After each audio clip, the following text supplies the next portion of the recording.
90% of the time, if you are consistently aiming at head height, you will win your gunfights. Aiming at the floor when moving around a map is a new Valorant player's most common mistake. Yes, even my 50-year-old dad. Valorant's worst kept secret is that maps actually have very good indicators of where head height will be, such as boxes, walls, and other objects. Keep an eye out for these as you play, and over time, you'll find yourself aiming at head height and becoming a much better Valorant player. My name is Marcus, and I'm a content creator and host for Na'Vi, one of the most successful esports teams globally. I've had experience playing Valorant for 4 years, I've coached viewers, and I've also been a commentator and analyst for Valorant's Tier 2 League, which is their path to pro. I'm a top 500 Radiant player in Europe, and I've had a lot of experience playing multiple different roles throughout my career. So, if you're new to Valorant, or you've been playing for some time and you just can't improve, by the end of this video,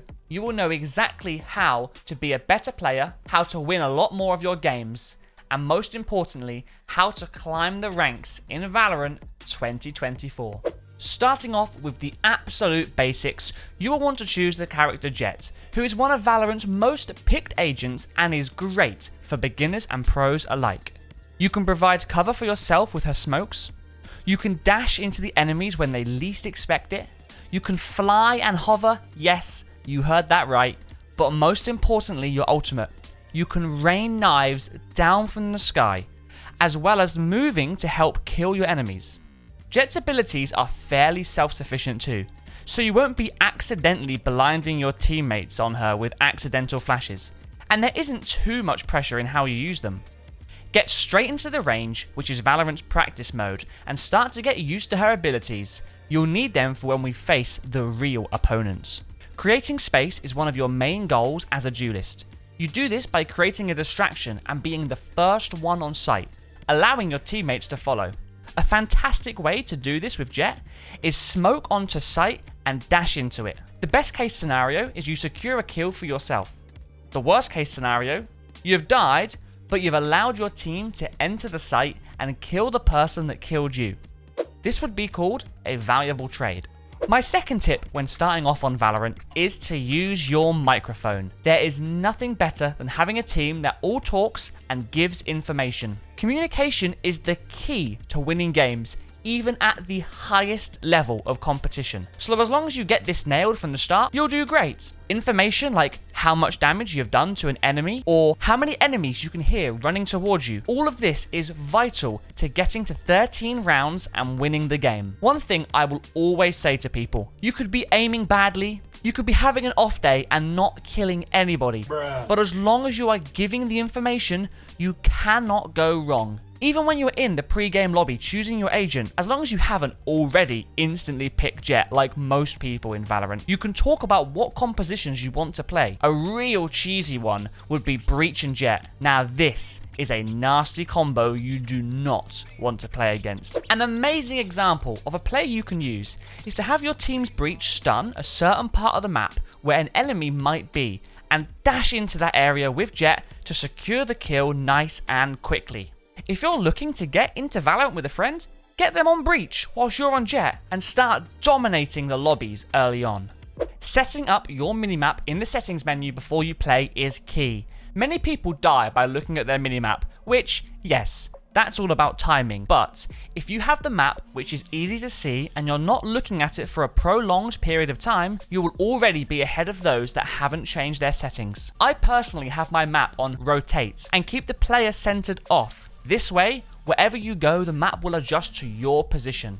For size, I find 1.1 is super good, and the zoom should be about 1. Having your map too zoomed in means you may miss enemies when they are spotted, but also the other extreme, if you have it too zoomed out, there will be way too much going on the minimap, especially for a new player. I can't tell you how many times new players don't adjust their settings before they start the game, and I personally was one of those players. Now, a very important one here.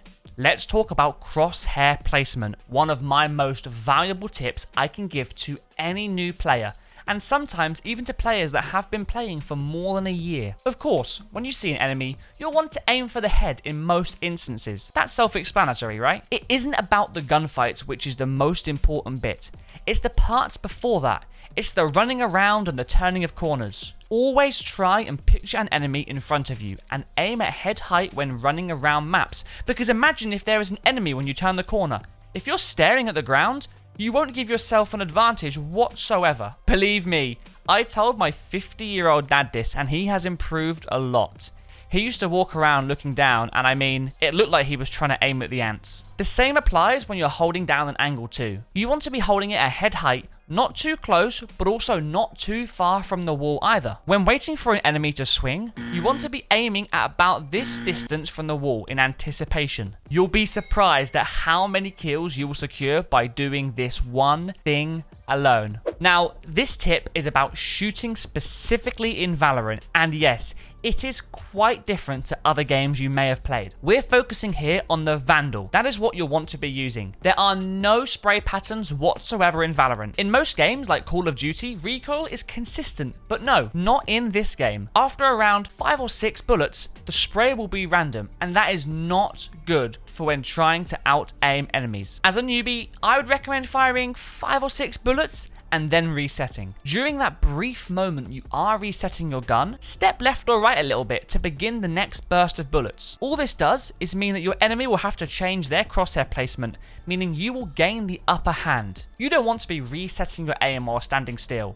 All you're going to do is let the enemy get a much easier shot on you. So this means waiting about half a second or a second before shooting the next 5 or 6 bullets. Okay, now this is the important part. Do not move while gunning. The bullets will go everywhere you are not aiming. The idea, in summary, burst fire and never shoot while moving. That is pretty much shooting with the Vandal in a nutshell. One very important thing to note about the Vandal: it is one shot bullet to the head. If your first shot aims at the head and it connects, that's going to be a free kill for you. Right, next up, remember, 2 guns are always better than 1. Fight alongside your teammates. If you end up feeling like you are better than the other players you're up against, it's very easy to become overconfident and peek alone without any backup. This is actually one of the main reasons why even professionals lose their games, and it's due to overconfidence. I get that this is very early on in your bright Valorant career to be getting cocky, but becoming disciplined at the beginning will only help you in the long run. Okay, here is an example. Imagine you have an enemy running up middle on ascent, and you and a teammate are close to him. Using your microphone, referring to tip number 2, call that you want to peek or swing, and even give a little countdown from 3. Bang! You both peek at the same time, and if you're lucky, not one of you will die because the enemy is overwhelmed, but in some scenarios, one of you may die, but the enemy will too. We mentioned this earlier on. We call this a trade. Remember, peeking with your teammates does no harm at all, and is one of the greatest habits to get into on Valorant and any other team-based FPS shooter. My final tip in this guide for you newcomers to Valorant is a very simple one. And even if you think this is a little bit corny, it really isn't, as I have asked so many people their thoughts on this, and I get the exact same answers. Just have fun. That's it. Even I get to a point sometimes where I'm just not enjoying myself, and that's because I'm so focused on what I'm doing wrong, and I'm trying to correct my mistakes that it tilts me, and I then play even worse. And no, I'm not saying don't correct your mistakes. Don't let it get to you, as all this will do is lead up to you not enjoying yourself. Is the agent you're playing not for you? Change it up. Learn a new one, and see if you get more fun out of them. Nothing is worse than doing something that makes you unhappy, and by all means, Valorant has many aspects of the game that can give you so much fun. You don't even need to be playing the main game mode to have fun. Jump into a deathmatch and challenge yourself to see how many kills you can get. There are so many options in Valorant to change it up a little bit and make sure you don't get tilted or burnt out. Thanks for watching, guys. My name is Marcus, and I hope you've enjoyed my 7 tips to starting out as a newbie on Valorant. I make content on twitch.tv/SoMarcus. It's the exact same on YouTube, Instagram, and TikTok. Make sure you guys subscribe to the FGS channel for more pro tips, and we'll see you on the next video. Bring them down. My ult is ready. I can't use that. Spike down, B. One enemy remaining. Wow. Defenders win. Wow.